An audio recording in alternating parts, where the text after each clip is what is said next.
Përshëndetje të nderuar ndjekës të mi. Në redaksin time kam bëritur rrëfimi dhe historia e nënës Helife, një grua e cila ka rritur 3 fëmijë. Ka sakrifikuar jetën e saj, ka marrur dhe djalin e kunatës, por pas vdekjes së të 3 fëmijëve, nëna Elife ka një plak në shpirt. Unë quhem Elife, një emër i thjesht si jeta ime dikur. Ishte një kohë kur çdo gjë kishte ngjyrë, kishte zë, kishte aromë. Edhe shtëpia ime gumëzhinte nga zëri i 3 fëmijëve. Tani jam këtu, në një dhomë të vogël, të bardhë, në këtë azil pleqësh ku koha matet me orët e ilaçeve, ndërsa kujtimet më flen mbi gjë si fëmijë të haruar. Por dua ta tregoj një histori timen, dhe të atyre që unë desha më shumë se jetën, sepse zemra ime e ndere për ta, edhe pse fati më mori gjithçka. Isha vetëm 23 vjeç kur u martova me burrin që e lash t'i thras fati im. Ai nuk kishte pasuri, por ishte punëtor edhe i qetë. Jetonim në një shtëpi të thjeshtë, në një fshat të vogël ku të gjithë njiheshin me njëri tjetrin. Dhe aty erdhi gëzimi im i parë, djali im, Arditi. E mbaj mend natën kur linda, qesha edhe qaja njëkohësisht, sepse isha bërë nën. Pastaj erdhi vajza ime e dyta, Amina. Sytë e saj të mdhenj ishin si bekim i Zotit. Por askush nuk e dinte se çfarë do të vinte më vonë. Një ditë, kunata ime Maja, gruaja e vllait të burrit tim,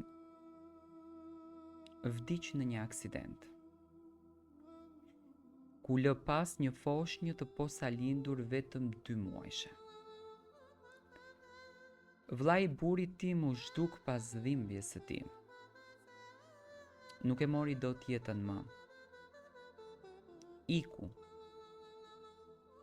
Njerëzit thonin se çmendja e mori, të tjerët thanë se iku jashtë vendit. Askush nuk e pa më. Foshnja mbeti në duart tona. E pash atë fëmijë të vogël që kërkonte gjih e nuk kishte nën, që qante e nuk e dëgjonte askush, edhe zemra mu thyen. Nuk pata forcë të ktheja shpinën. Unë e mora, e shtriva mbi gjoksin tim, i dhash qumësht edhe i dhash jetë. Në shtëpinë tonë tani ishin 3 fëmijë,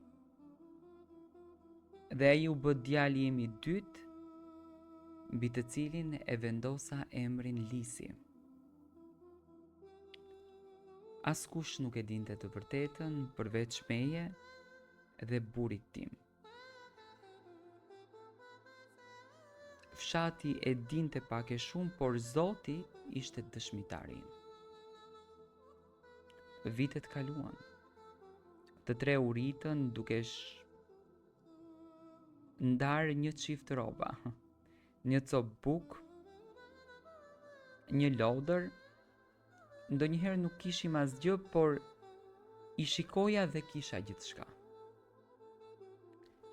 Por ata nuk e dinin ishte se Zoti shkruan histori që njeriu nuk i kupton. Kur Arditi ishte 9 vjeç, ra i sëmur.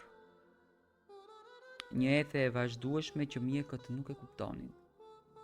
E çuam në spital, e mjekuam, i lutej Zotit, por në mëngjes mjeku mu afrua me sy të përlotur, dhe unë e kuptova pa fjalë. Djali im nuk do të hapte syt më asnjëherë. aty mbeta pa frym, pa shpirt. Amina, vajza ime e vetme, u trondit. Lisi qante pa e kuptuar pse vllau nuk kthehej në shtëpi. Dhe unë kur nuk riktheva plotësisht si nën. Por Zoti më dha një plagë tjetër. 3 vite më vonë, vdekja trokiti sërish në derën time. Këtë herë mori Aminën.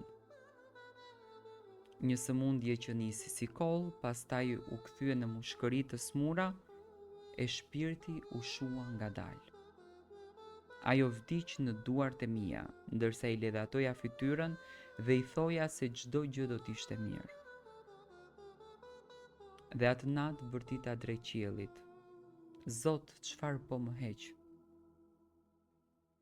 Shtëpia ime kishte 3 fëmijë, tani kishte vetëm një, Lisin. Ai më mbante gjallë. Ai më shikonte me një dashuri që më shëronte zemrën. Ai mendonte se ishte djali im dhe unë nuk pata kur zemër t'i tregoja të vërtetën. Kisha frikë se do të më urrente, kisha frikë se do të më largohej. Dhe unë nuk kisha askën tjetër. Koha kaloi, Lisi u bë burr. Një ditë kur ai u rit dhe nisi procedurat për dokumentet jashtë shtetit, shteti kërkoi analiza të gjakut për vërtetimin familjar. Unë kisha frikë. E dija që do të dilte e vërteta. Isha gati t'i tregoja. Gati ta ulja përballë e t'i thoja: ti nuk je gjaku im, por je zemra ime. Por fati nuk më la. Në atë kohë sëmura rënd, sëmundja më gryente brënda, si ferë që të hap plagët padukshme. Lisi punonte, shkonte e vinte. Më merrte dorën, më jepte shpresën. Një ditë më çoi në spital dhe mjeku e pa me sy me një trishtim që unë e kuptova. Mami nuk ka shumë kohë. Ai më mori dorën edhe më tha: mos mendo për asnjë gjë tjetër, unë jam këtu. Por sëmundja nuk më mori atëherë. Jo atëherë. Më mori gjithçka tjetër. Burin tim e përfshiu trishtimi u smur dhe e lash edhe atë në një varr të ftohtë. Pas ti shtëpia u boshatis, Lisi ishte i vetmi që mbeti. Dhe pikërisht kur prita që ai të ishte pranë meje, ai u largua. E mora vesh në një letër. Mami, të dua, por dua të ndërtoj jetën diku tjetër. Do të dërgoj para, mos u shqetëso. Kjo ishte letra. Në shtëpi mbeta vetëm, e varfër, e sëmur, e braktisur, dhe shteti më mori këtu, në azil. Nuk kam as një fotografi, as një zë, por vetëm kujtime. Dhe çdo natë kur mbyll sytë e dëgjoj veten duke përshpëritur. Lisi, ti nuk ishe djali im i gjakut, por ishe bekimi i jetës time. Ti nuk e di kur sakrificën time, nuk e di dhimbjen time, nuk e di se çfarë rash në heshtje, vetëm që të mos lëndoheshe. Tani jam e mplakur, por e pres fundin. Dita ime ka një dritare të vogël nga ku shoh njerëzit e tjerë duke pritur si unë. Shpesh marr leje të pyes veten: a do të vi vallë një ditë? A do të më hap derën dikush dhe të më thot: ku je mami? Apo do jem vetëm kujtim brenda një dosje të vjetër? Dhe nëse dëgjon këtë historinë Lis, bir, dije këtë. Tokën mund të mos ta kem pasur, por zemrën ta dash.